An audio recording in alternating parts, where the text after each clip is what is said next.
Welcome, Mr. Patel, and all the people that are here to observe. This is our annual FBI Oversight hearing. We meet today in the aftermath of the political assassination of Charlie Kirk, a school shooting, and the senseless murder of Ukrainian refugees, and also to remember several weeks ago the killings in Minnesota. Charlie Kirk was a man of God, faith, family, and country. I pray for his wife, Erica, children, the whole family. God bless you, Charlie Kirk. I've asked Director Patel for an update today on this matter. As we proceed with the hearing, Director Patel, I'd like to note that you've agreed to one 10-minute round of questioning. That's more time than your predecessor agreed to. When Director Wray appeared before this committee, he left early to go on a family vacation, and he wanted me to think it was business he had to conduct to its law enforcement mission. According to the FBI, since January 20th of this year, the FBI has been involved in the arrest of more than 23,000 violent criminals. This year, the FBI assisted in the arrest of more than 1,500 child predators and 300 human traffickers. And this year, the FBI helped rescue more than 4,000 children from predators. FBI teams nationwide are working alongside immigration and custom enforcement. This teamwork has resulted in the arrest and removal of a historic number of violent criminal aliens, gang members, and child sex offenders. Those are overwhelming better records than at least two of your past predecessors. During the Wray era at the FBI, the Bureau reallocated resources from child crimes to January 6 work. Director Patel, you've also moved agents from headquarters to field offices to better align with their law enforcement mission.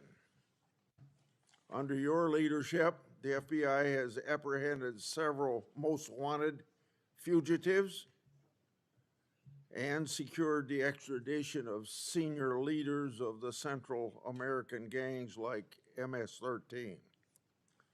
Now, it's well understood that your predecessor left you an FBI infected with politics.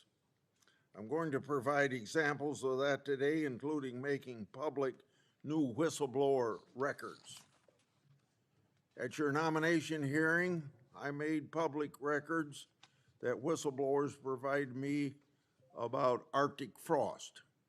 Arctic Frost was the FBI case opened and approved by antitrust Trump FBI agent Thibault. Arctic Frost then became Jack Smith's elector case against then Citizen Trump and now President Trump. These new records show that Arctic Frost was much broader than just an electoral matter. The case was expanded to Republican organizations. Some examples of the group that Wray FBI sought to place under political investigation included the Republican National Committee, Republican Attorney General's Association, and various Trump political groups. In total, 92 Republican targets, including Republican groups and Republican-linked individuals, were placed under investigative scope of Arctic Frost. On that political list was one of Charlie Kirk's groups, Turning Point USA.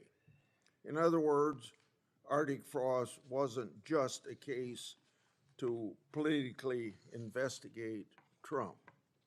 It was the vehicle by which partisan FBI agents and Department of Justice prosecutors could achieve their partisan ends and improperly investigate the entire Republican political apparatus.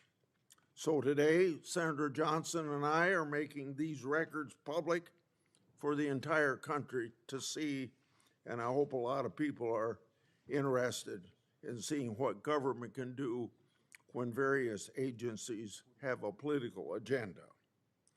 My investigative work has also exposed the political way in which Peter Navarro was investigated and prosecuted.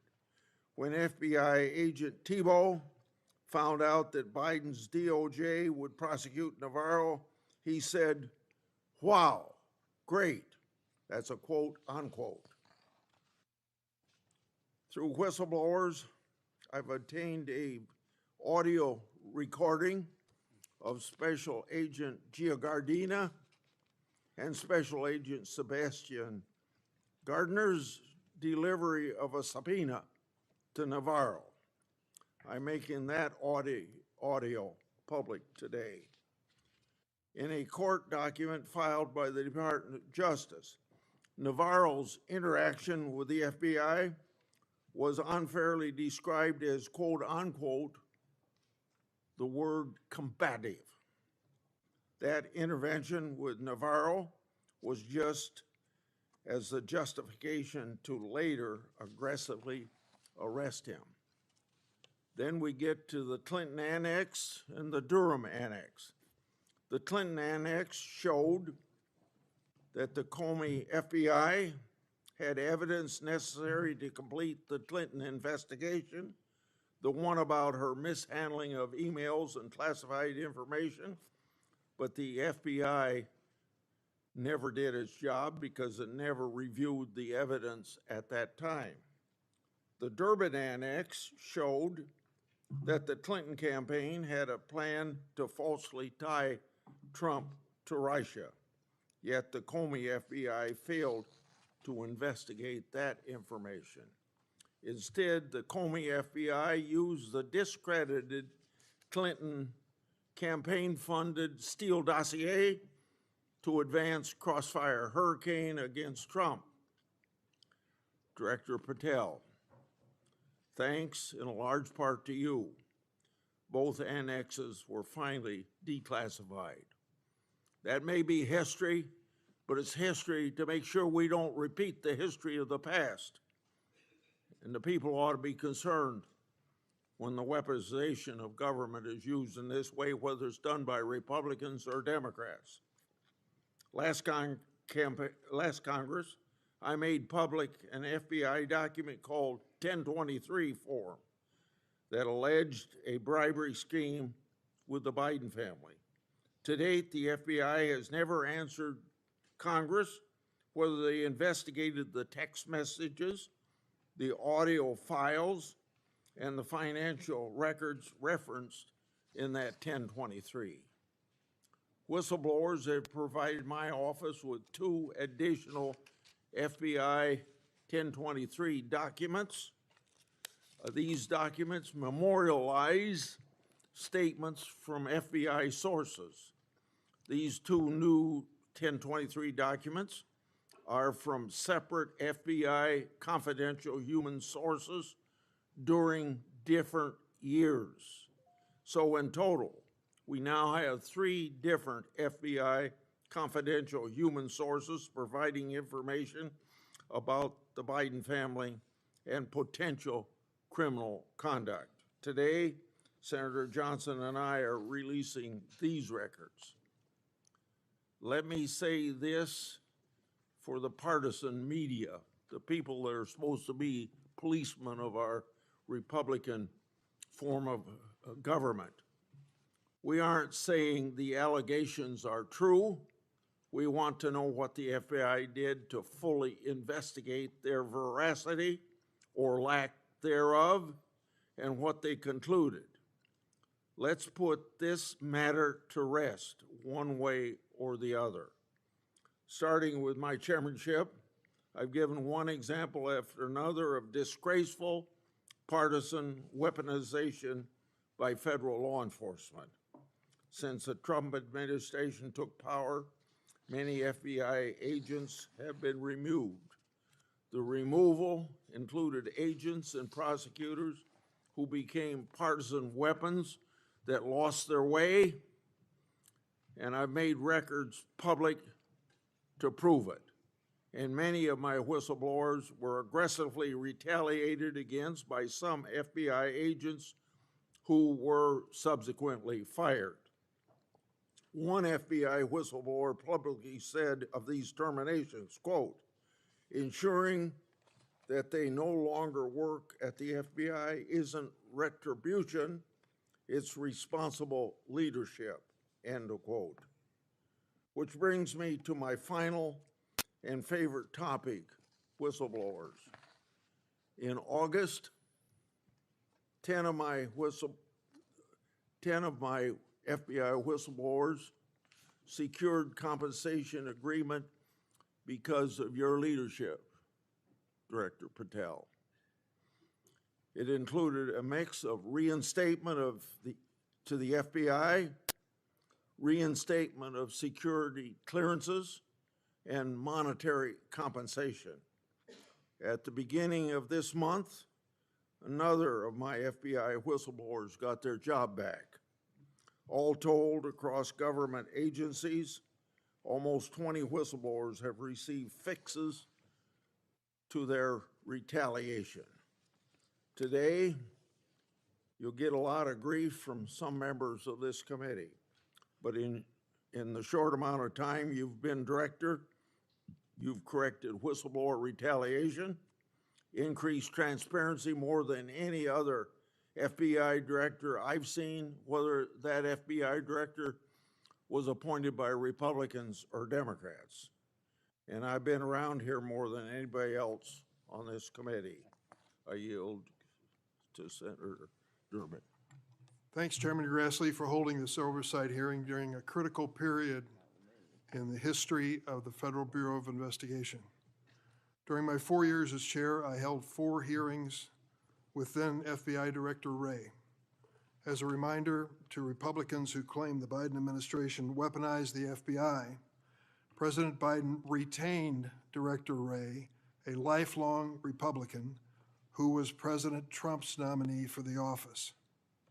After his second election in an unprecedented move, President Trump forced out Director Wray and nominated Kash Patel, arguably the most partisan FBI director ever.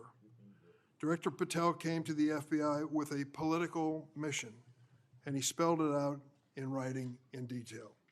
He wrote, "Government gangsters, quote, the rot at the core of the FBI is not just scandalous, it's an existential threat to our Republican form of government," end quote.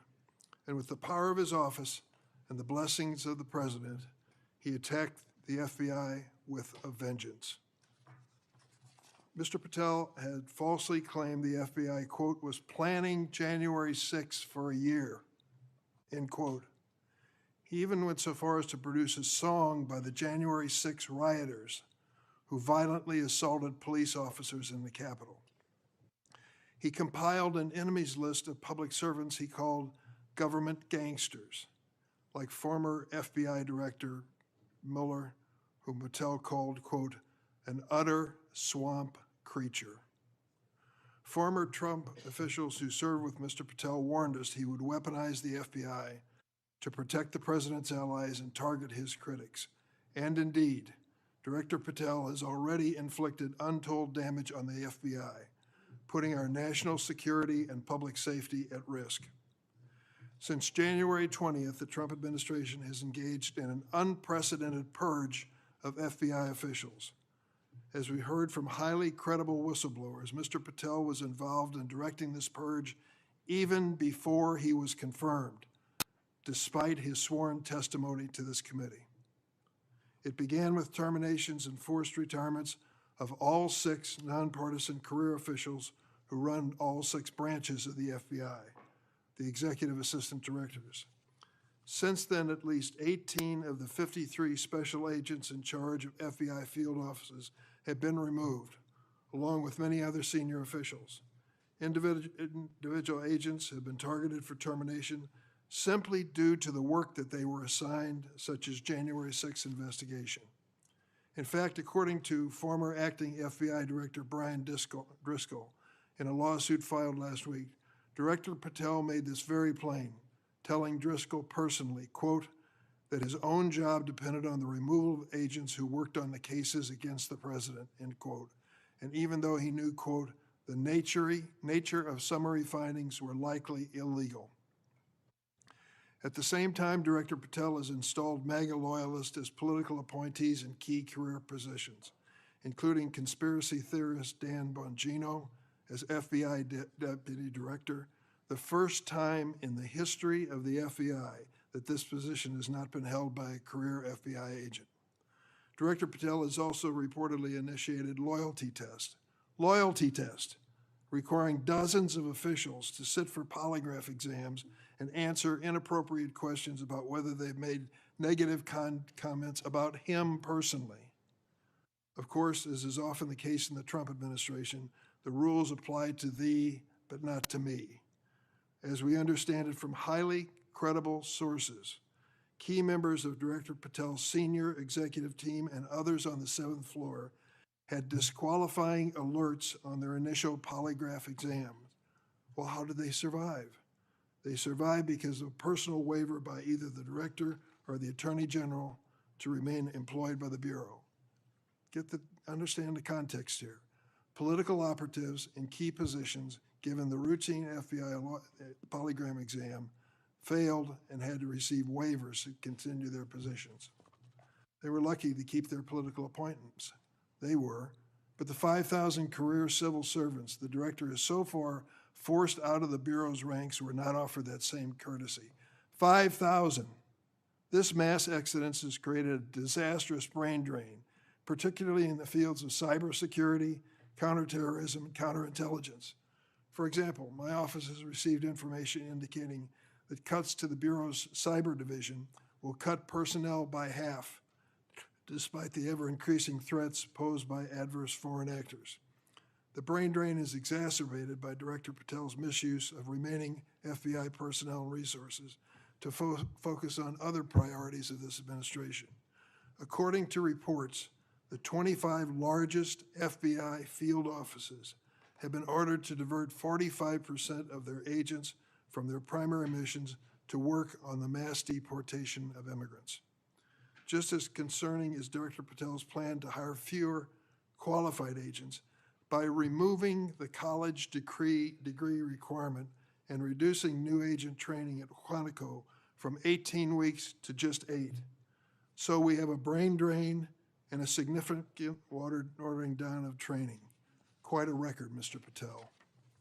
As recently fired special agents and others have warned, fast-tracking inexperienced and improperly trained people into critical national security jeopardizes the Bureau's ability to effectively protect America. Director Patel himself had no training or life experience for this position. The result of that incompetence is staggering. For example, after Attorney General Bondi publicly stated in February that the Epstein client list was, quote, sitting on my desk right now to review, that's what she said on Fox, Director Patel diverted more than 1,000 FBI personnel from their critical missions to work on 24-hour shifts reviewing over 100,000 pages of Epstein-related records. These personnel were instructed to flag any records in which President Trump was named. But that review ended in an unsigned memorandum from DOJ and FBI stating simply, there is no incriminating client list, close quote. Director Patel still has not responded to my letter from 2 months ago asking about his role in this cover-up. On the day of the horrific shooting of Charlie Kirk at Utah Valley University, Director Patel again sparked mass confusion by incorrectly claiming on social media that the shooter was in custody, which he then had to walk back with another social media post. Mr. Patel was so anxious to take credit for finding Mr. Kirk's assassin that he violated one of the basics of effective law enforcement. At critical stages of an investigation, shut up and let the professionals do their job.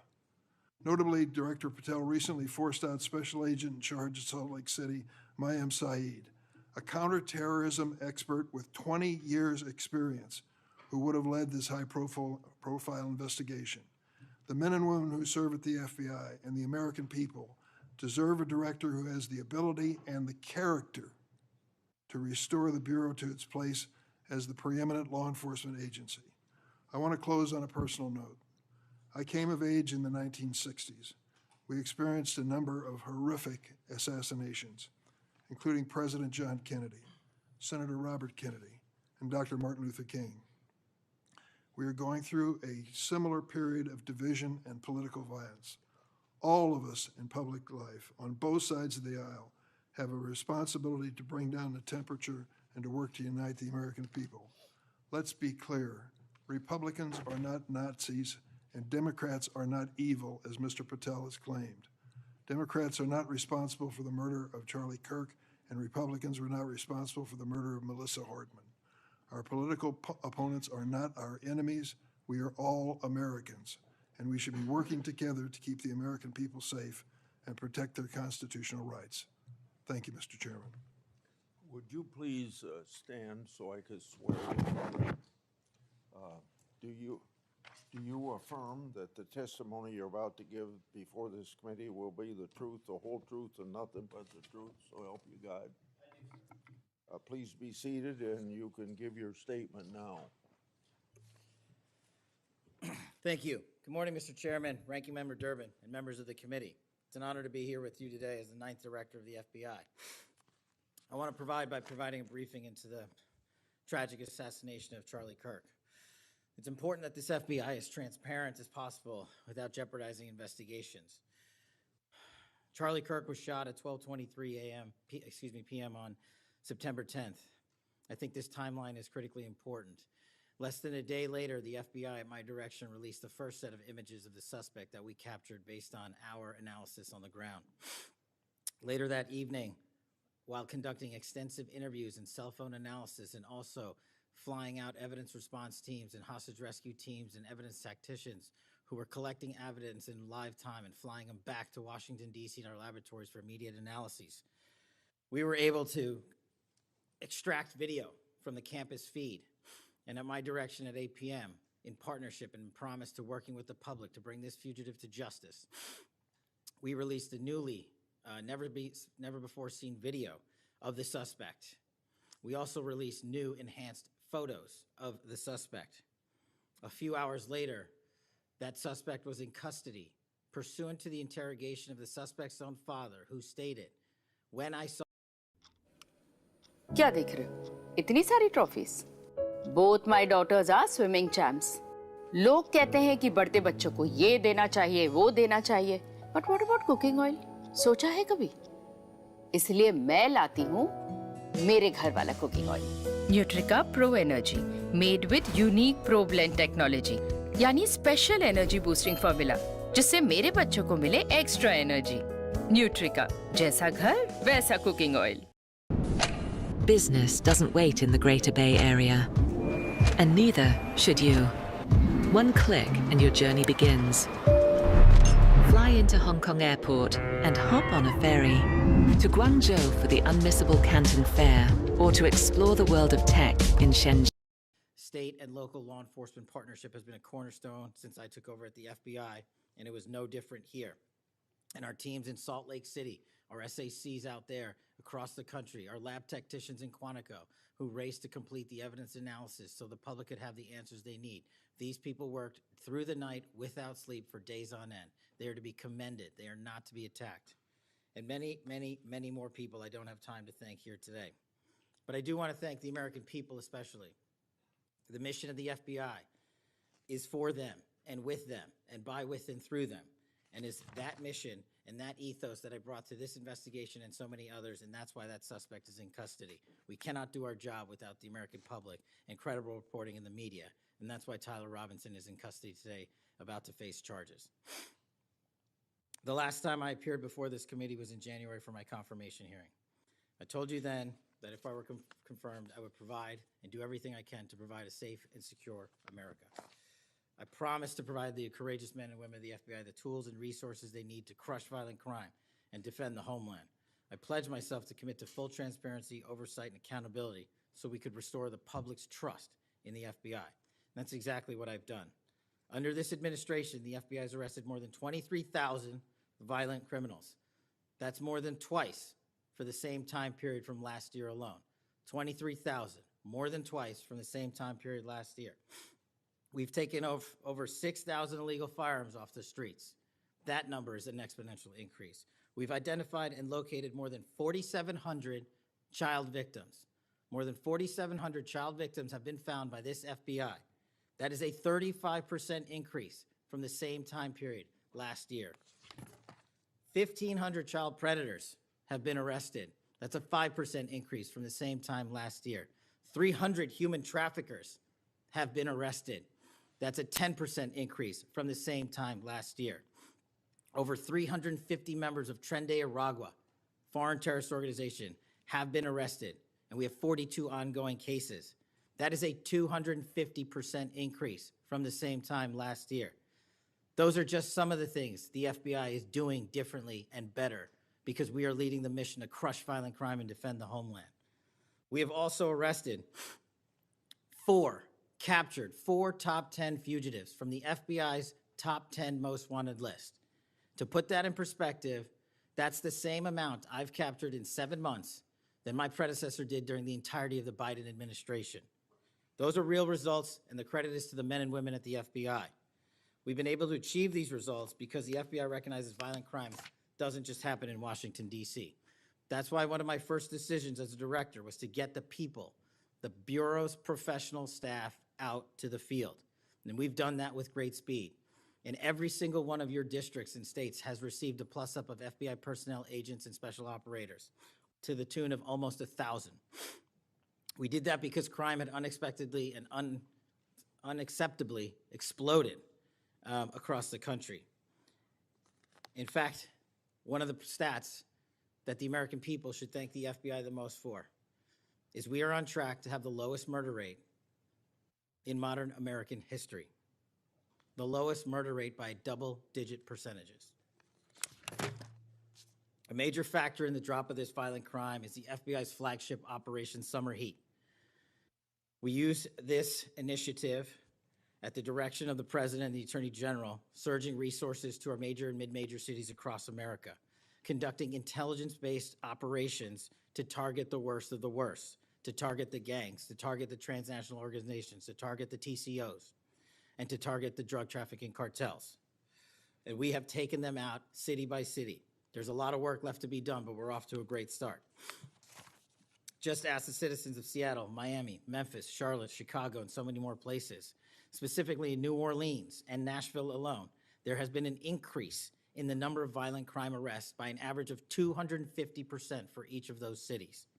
And there has been a drastic reduction in crime across the board in mid-major cities across this country, thanks to the men and women of the FBI. How are we doing that? We are attacking the drug epidemic. We've seized nearly 1,000 kilograms of meth and cocaine off the streets of America. We've taken over 1,600 kilograms of fentanyl off the streets. Maybe one of the greatest achievements we have this year, 1,600 kilograms of fentanyl. That's a 25% increase from the same time last year. To put things in perspective, that's enough fentanyl to kill a third of the American populace, 115 million Americans. We're also going after the companies that manufacture these precursors overseas in places like mainland China and their cutting agents. In fact, this month in Cincinnati, we announced groundbreaking charges aimed at the individuals and businesses responsible for flooding these opioids and their precursors and cutting agents into the streets of America. And for the first time that I can remember, we are charging these businesses and enterprises, not just in America, but in mainland China, and seizing their operational necessity to have money by seizing their cryptocurrency wallets. We're also equally important to protecting the homeland. We know we have a no-fail mission. We're committed to keeping our nation safe from terrorism, cyber attacks, and foreign adversaries. whether stopping threats inspired by foreign terrorist organizations or lone wolf actors or sponsored by hostile nation states. This year, we've already made nearly 60 counterintelligence arrests. 60 counterintelligence arrests this year alone is a 30% increase from the same time period last year for the CI work at the FBI. I'm proud when we can share our successes, such as when an espionage charge was brought against an active duty U.S. Navy sailor caught spying for the People's Republic of China. But I want the American people to know the FBI is protecting the homeland from foreign adversaries in a way that will never make the news, and a lot of the good work that they do will never be able to discuss in this setting. We're working on cyber threats. We're attacking malware infrastructure, going after ransomware attackers, delivering a new partnership with the private public sector engagements we've taken with the companies who are attacked by these foreign adversaries and nation-state actors and individual enterprise rings from around the world. We are combating Salt Typhoon, Vault Typhoon, Flax Typhoon, and so many other ransomware and cyber threats this nation faces. We're also arresting people such as Tajik national in Brooklyn, who is suspected of sending tens of thousands of dollars to support ISIS. We're going after the new form of what I refer to as modern-day terrorism in America, 764 crimes that involve harming our children by going after them online, causing self-mutilation, suicide, sexual abuse, and steering them in the wrong direction. Currently, we have 3,500 international terrorism investigations.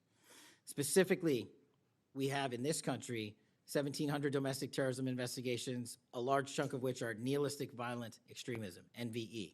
Those who engage in violent acts motivated by a deep hatred of society, whatever that justification they seem is. The FBI has seen a 300% increase in cases opened this year alone versus the same time last year. In the last couple of months, the FBI secured a guilty plea for a man in Tennessee who attacked an energy facility with drones and explosives. We secured the indictment of a violent Sinaloa cartel faction leader in Chicago on narco-terrorism charges. Our folks in Sacramento collaborated with domestic and international partners to secure a guilty plea for a leader of a transnational terrorist organization who solicited the murder of federal officials. But the Bureau's job is not done. I'm committed to this transparency. Mr. Chairman, you alluded to our work with Congress. To date, in the 7 months that I've been FBI director, we have produced 33,000 pages to the United States Congress, 33,000 pages. Just to put that in perspective, my predecessor in his 7-year term issued 13,000 pages to Congress, and his predecessor in his 4-year term issued 3,000 pages to Congress. I've issued 33,000 pages in 7 months, and we're going to keep going. I'm dedicated to restoring the trust that the public has and needs in the integrity at the FBI, and it's being done every day by the men and women of the FBI.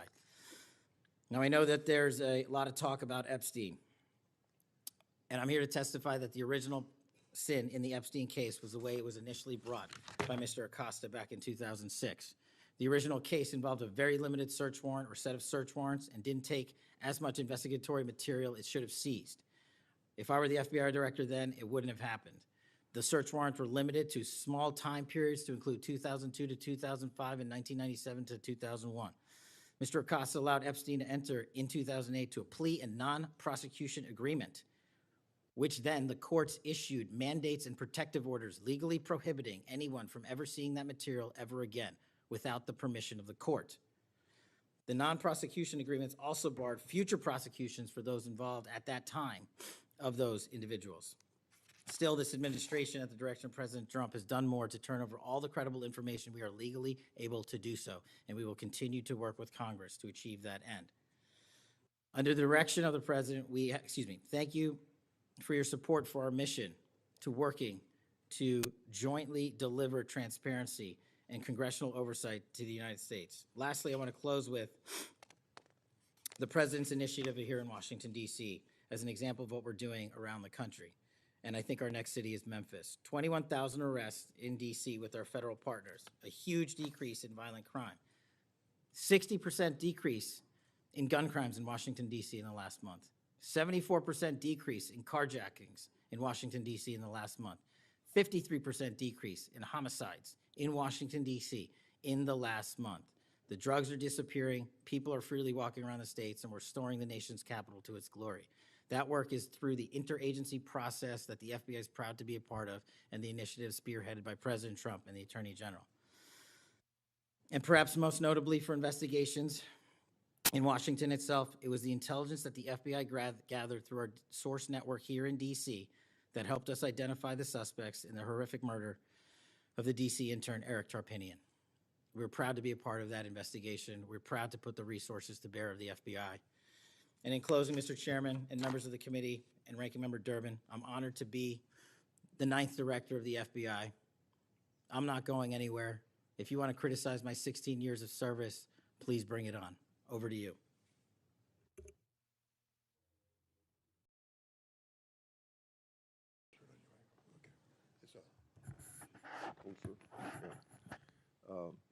I've observed when, whether it's Republican or Democrats, want a yes or no answer, that the witness and the senators talking over each other. So I thought what I'd do this time, rather than have that happen, if there's something you don't get a chance to answer because of the demeanor of a Republican or Democrat senator, before we, when we get done with that questioner, I'd give you a chance to fill in if there's something you didn't get a chance to say.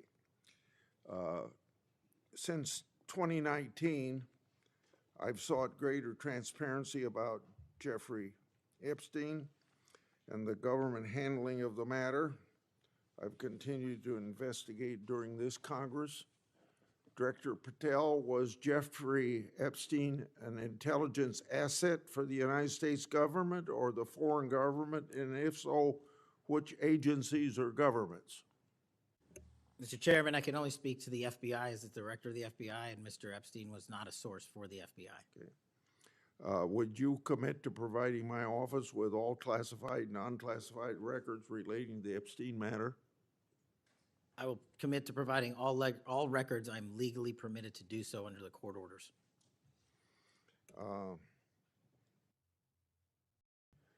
It seems to me that I accept your answer to my question, but the broader intelligence community ought to answer these questions as well. Victims deserve an answer. Regarding the initial FBI 1023 document that I made public last Congress, that document mentioned 1, text messages, 2, audio recordings, and 3, financial records that allegedly proved a bribery scheme with the Biden family and foreign interests. Regarding those records, did the Ray FBI make any effort to determine whether they existed? Did the Ray FBI make any effort to obtain those records? Not to my knowledge, Mr. Chairman. Since this matter hasn't been fully investigated, the FBI has an obligation to the public to do exactly that and figure out why it wasn't investigated. Next question. I've done a lot of oversight relating to sexual misconduct by the FBI agents. In fact, I believe this is something I discussed with Ray, one of his appearances before this committee. According to the FBI Inspection Division, it opened nearly 300 investigations based on sexual misconduct referrals between 2017 and 2024. According to whistleblowers, the Biden-Ray FBI totally dropped the ball on this question. One credible accusation of sexual misconduct is too many, of course. Are you committed to reviewing the Bureau's policies to ensure responsible responses to credible allegations of misconduct, that they're swift and adequately protect victims? Yes, Mr. Chairman. Relating to a similar subject, during child crimes and sexual misconduct related investigations, are any private sector companies less than cooperative with you? What improvements in information sharing need to be made to catch those criminals? Mr. Chairman, we can always do better with our private sector companies. I've reached out to the leaders of most of them, asking them to provide more material so that we can be responsive and take legal action and protect the youth of this country. I'm happy to discuss, possible legislation that we can do to allow for these companies to continue. Yeah. say, maybe 1 inch up on the microphone. Sorry. Not, I think you're close enough, but I think it's just a little bit lower. When you raise your head, it's difficult to hear. Director Patel, since 2021, I've raised concerns about the Biden administration failure to properly vet Afghan evacuees. Director Gabbard informed my office that as of August 2022, approximately 1,600 evacuees located in the United States had ties to terrorism and other derogatory information. That's why I and many others have opposed bills giving blanket approval. Are you aware of what steps your predecessor took to investigate these evacuees? And what steps have you taken to investigate them? And what, if any, national security concerns still exist? Mr. Chairman, I can't speak to the steps my predecessor took, but I will make sure we do a sweeping review and get back to you on that. As far as the Afghan refugees and evacuees, as during my tenure, we are going through the databases to make sure that no known or suspected terrorists enter this country to harm our nation. And also, as my resolve as FBI director, one of the first acts we undertook was a manhunt of one of the Abbey Gate bombers and leaders in that crime spree that killed 13 brave Americans. And within 2 weeks, we caught one of the leaders of the Abbey Gate bomber and brought him to justice here in 2 weeks from Pakistan. And so my commitment to you on Afghanistan in all matters is complete and without border.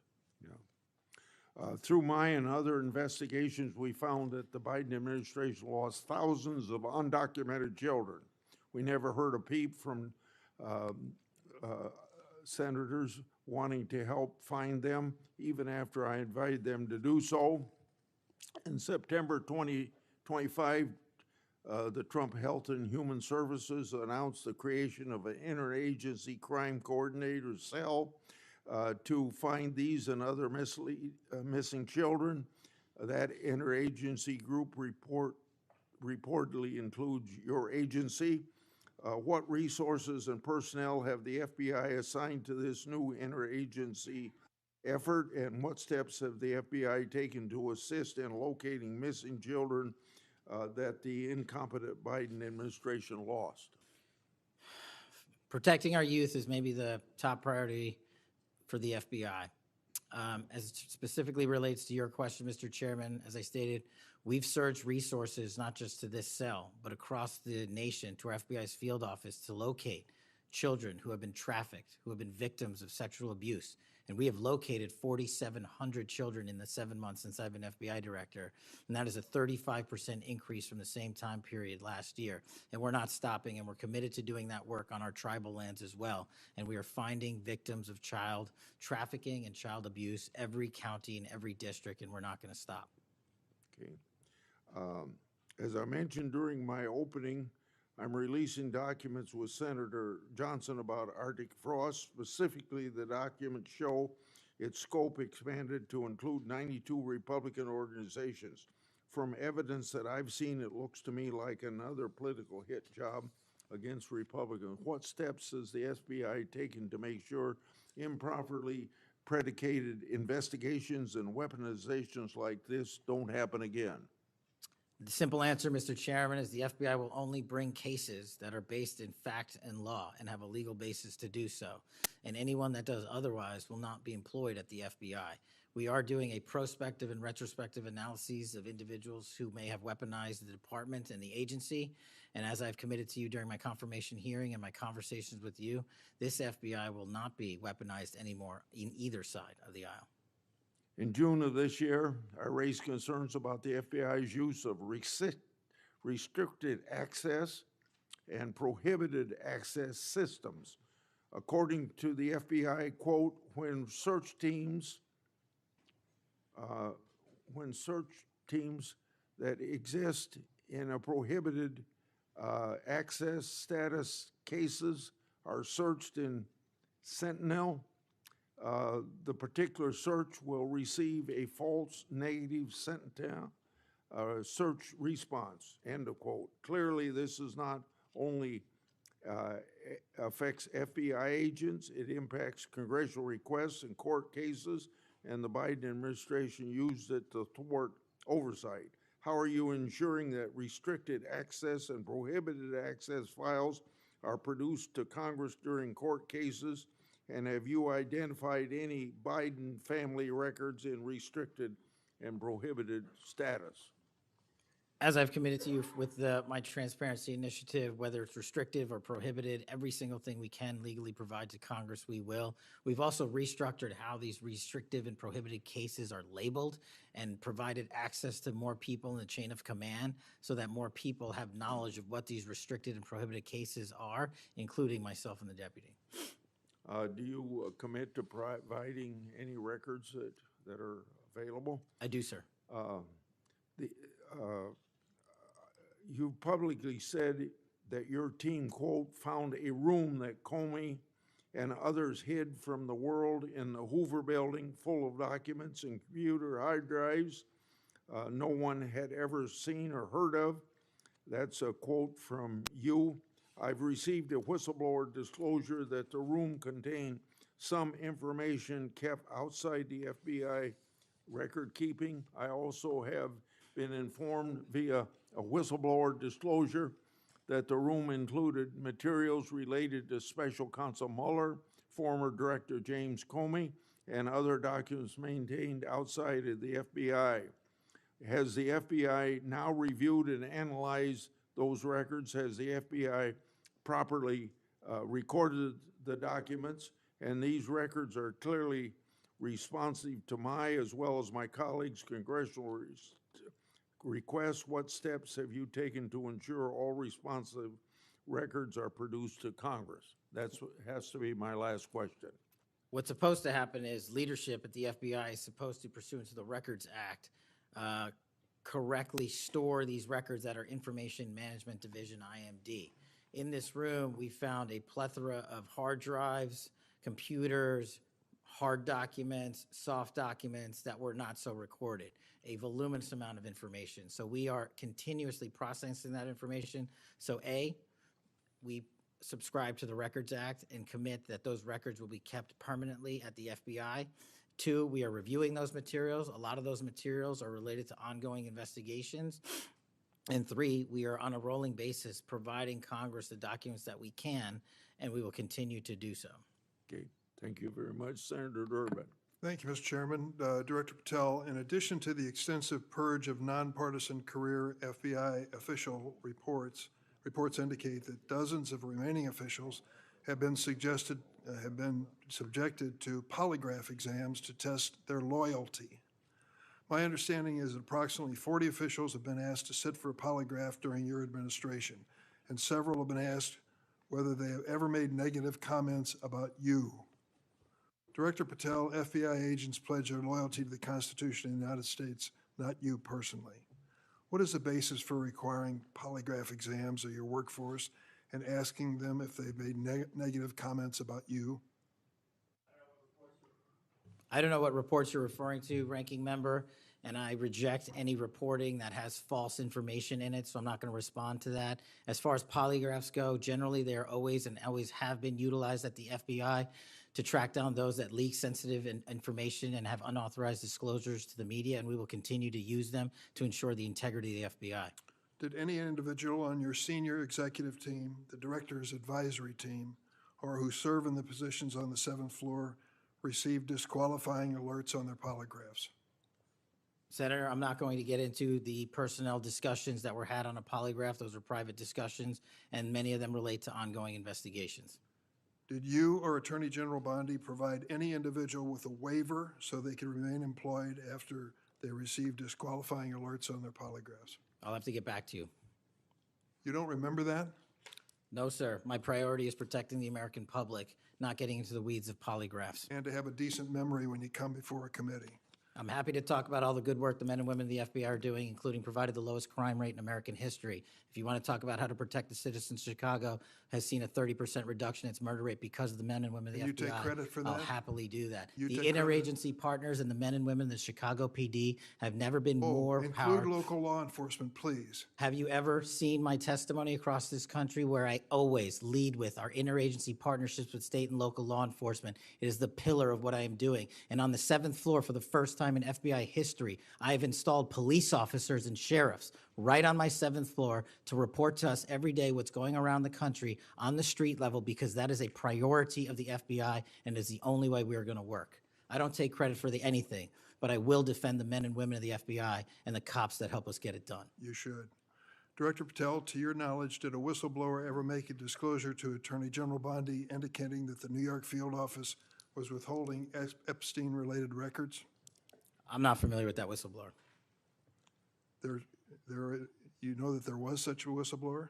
I'm not familiar with that whistleblower. In response to the blowback she received, Attorney General Bondi also pushed the FBI to review approximately 100,000 Epstein-related records on an arbitrarily short deadline in March, and the FBI was directed to flag any documents that mentioned President Trump.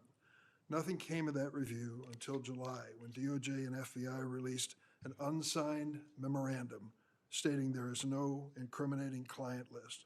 Why was this July 7th memorandum unsigned? Would you prefer I've used AutoPen?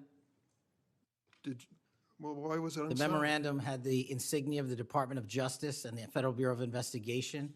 And in our effort to secure transparency for the American people, because the 3 prior administrations had not done so, we conducted an exhaustive search of everything related to the Epstein cases, and we produced what was legally and permissibly able to be produced to Congress and the American public. So And did there's you a congressional subpoena, and we're continuing to do so. You personally direct that investigation so that you would sign such a, Did I personally direct what investigation?